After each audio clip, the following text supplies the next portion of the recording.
안녕하세요, 여러분. 엘더의 팟캐스트에 오신 것을 환영합니다. 어느덧 가을이 찾아왔는데요. 가을이 되면 날씨가 쌀쌀해지니까 외로움을 더 많이 타게 되고 온기가 그리워져서 그런지 주변 사람들에게 소개팅을 해달라는 이야기를 자주 듣는데요. 그래서 오늘의 주제는 바로 한국의 연애 문화에 대해서 이야기해 보려고 합니다. 다른 나라와 비슷하지만 조금 다른 한국의 연애 문화, 지금 시작합니다. 일단 한국에서 연애라는 말을 들으면 제일 먼저 떠오르는 건 뭔가요? 저는 썸이라는 단어가 떠올라요. 왜냐하면 이거 정말 재미있는 말이거든요. 사귀는 것도 아닌데 안 사귀는 것도 아닌 것 같은 미묘한 상태가 바로 썸이기 때문이죠. 썸을 탈 때는 이 사람이 나를 좋아하는 건가?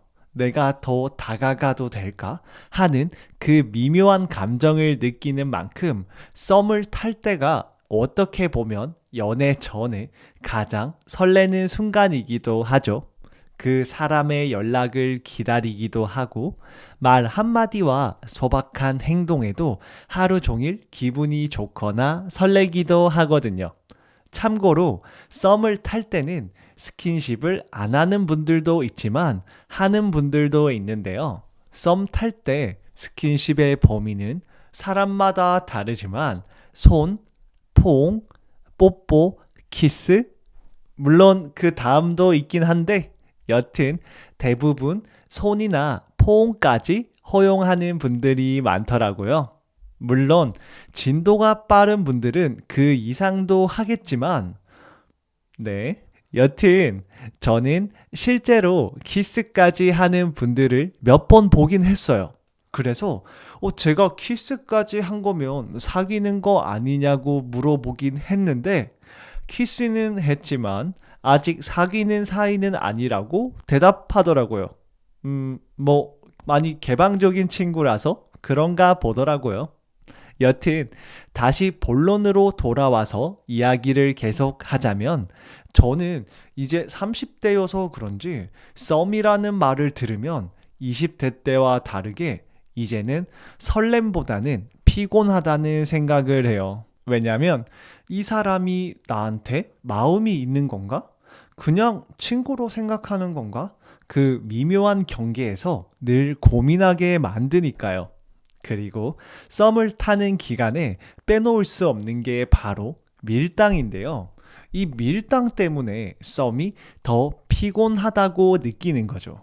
밀당은 상대방에게 관심을 보였다가 갑자기 거리를 두는 등의 행동으로 감정을 유도하는 것을 말하는데요.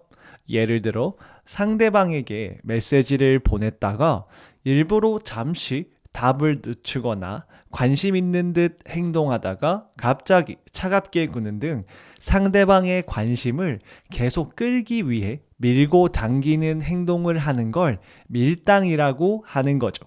근데 이 밀당이 너무 길어지면 피곤하거든요.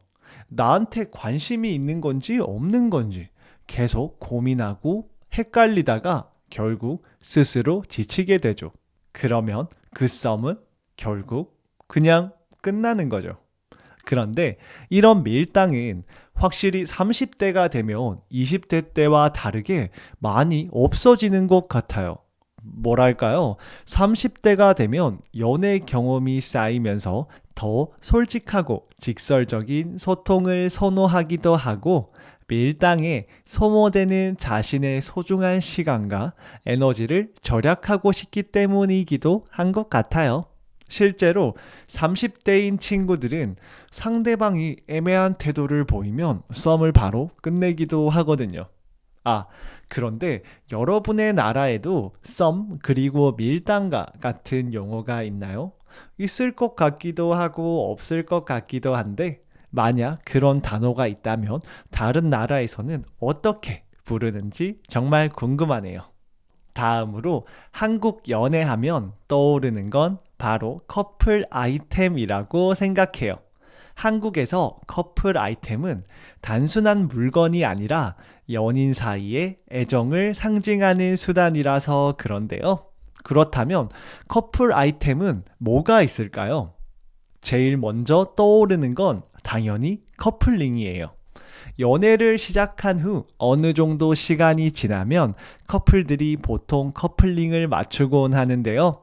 보통 1주년 기념일에 커플링을 하는 경우가 많죠. 그렇지만 더 빠르게 맞추고 싶은 사람들은 100일 기념으로 하기도 해요. 제가 봐도 100일은 너무 빠른 것 같긴 한데 맞췄다가 200일에 헤어지면 여튼 커플링은 다른 이성들이 내 남친 또는 여친에게 접근하는 것을 막아줄 수 있으니까 커플링은 대부분이 하는 아이템인데요. 그러다 보니 한국에서는 커플링의 가격이 비싼 것만 있는 게 아니라 몇 천 원부터 다양한 가격대의 커플링이 있죠. 왜냐하면 초등학생들도 커플링을 맞추거든요.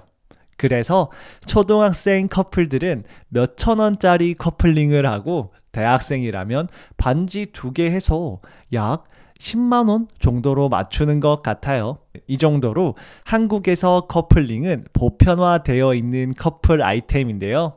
반면 외국에서는 이렇게 가벼운 느낌으로 커플링을 하지 않더라고요. 약혼 또는 결혼을 한 상대와 커플링을 하니까요. 그래서 커플링을 연애 때 기념으로 맞추는 것에 신기해하고 놀라는 외국인들을 많이 봤죠. 다음으로는 커플티와 커플 신발이 있어요. 커플티와 커플 신발은 똑같은 디자인 또는 비슷한 색이나 패턴으로 맞추는 경우인데요. 거리에서 한눈에 봐도 저 둘은 커플이구나 하고 알 수 있게끔 말이죠. 그런데 요즘 인기 있는 커플 아이템은 커플티나 신발보다 바로 커플 폰 케이스예요. 상대적으로 비용은 저렴하지만 트렌디한 디자인과 실용성은 물론 커스터마이즈도 할 수 있어서 인기가 많은데요. 물론 헤어지면 바로 버리기도 쉽고요.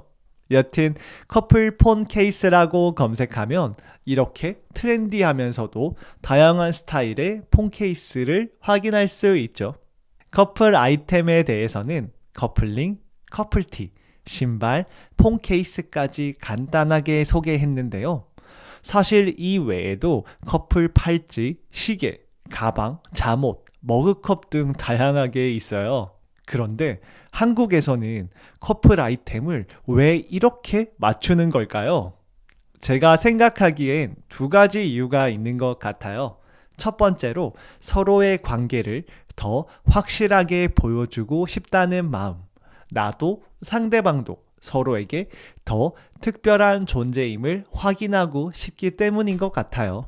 그래서 사람들이 커플 아이템을 맞추면서 우리는 특별한 관계야 라고 선언하는 거죠.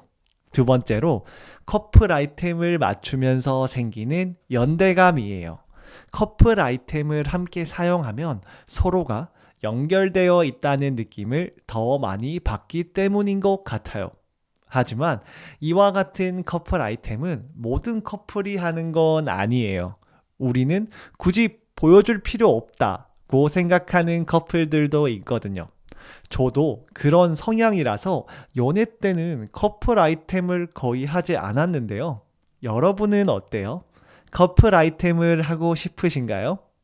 만약 그렇다면 어떤 커플 아이템을 해보고 싶은지 댓글에 알려주세요. 알겠죠? 자, 이렇게 오늘은 한국의 연애 문화에 대해서 이야기해 봤는데요. 여러분 나라에도 썸 그리고 커플 아이템처럼 다른 나라와 비슷하지만 다른 연애 문화가 있다면 댓글로 공유해 주시면 좋을 것 같아요. 각 나라만의 비슷하지만 다른 연애 문화는 늘 궁금한 주제니까요. 그럼 오늘의 팟캐스트는 여기서 마무리하고 저는 다음 에피소드에서 더 재미있는 이야기로 찾아오겠습니다. 그럼 행복한 하루 보내세요. 안녕.